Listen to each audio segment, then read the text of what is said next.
na si Jesus, pati kasama bawang may lupain nadala, at ang pinarang nila hardin ng mga liba.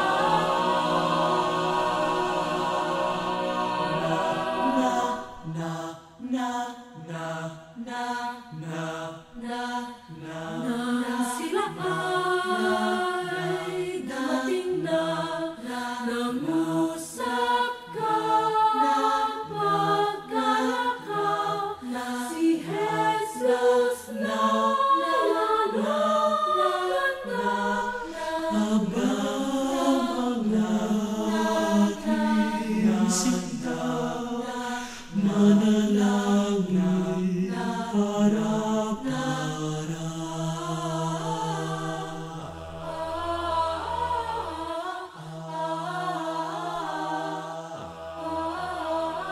At nang di kayo pasukan ng bilang tuksong kasamaan na kinaliligan ng lagay at kasalang bilang hibong mahalay.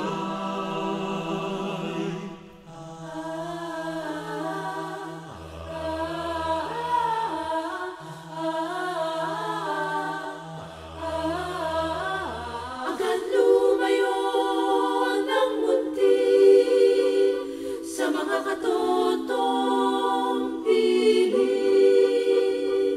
Itong Diyos na may budhi lang ang loob ay matindi, nang-usap lang gayon natin.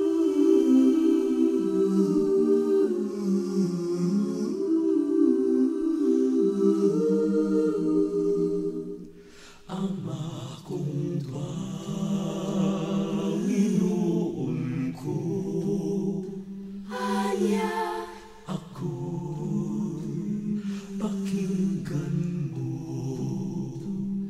nitong pananalangin ko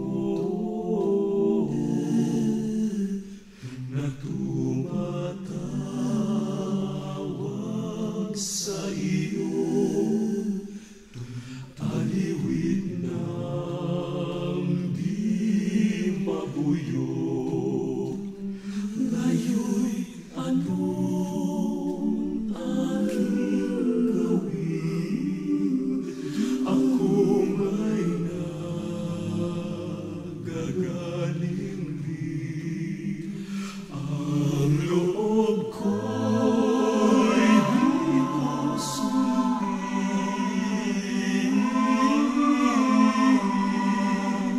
Di ko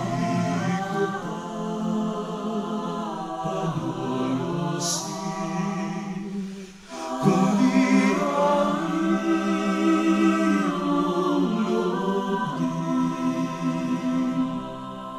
siya ay nagsolipas sa mga alagad niya.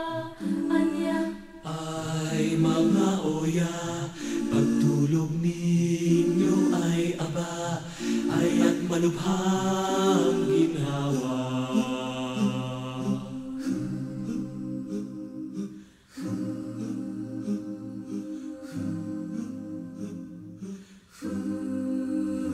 Magbangon kayo, anakin, ngayoy ako'y inyong sundin. Ito na't ako'y darapin ng mga taong salarin, mga mapanaghiliin. ito na nga silang lahat, ang nangungunay si Judas, tampalasang humahanap, naghangos ng dasang-dasang darating sa Diyos Anak. Bum, bum, bum, bum, bum, bum, bum, bum, bum, bum, bum, bum, Balutian ang katawan para marang sandatahan. Ilaw ay di magkaalam. Anaki bagay na laban, itong Kristong maalam.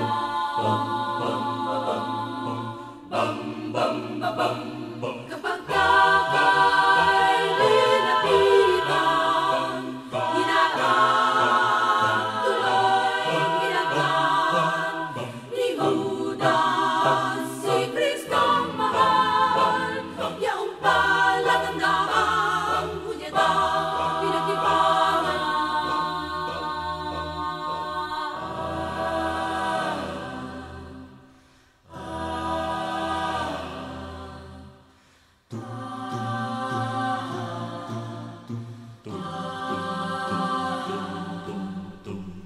Doon pinaglumahanay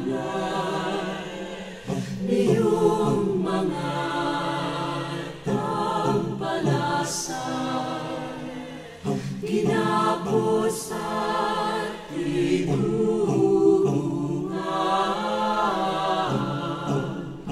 Ang liig ay tinalian, ulo'y pinagsabunutan. Marami ang sumusuntok, ang iba'y nagsisigado. May tatampal, may dadago sa kanyang mukha halos, at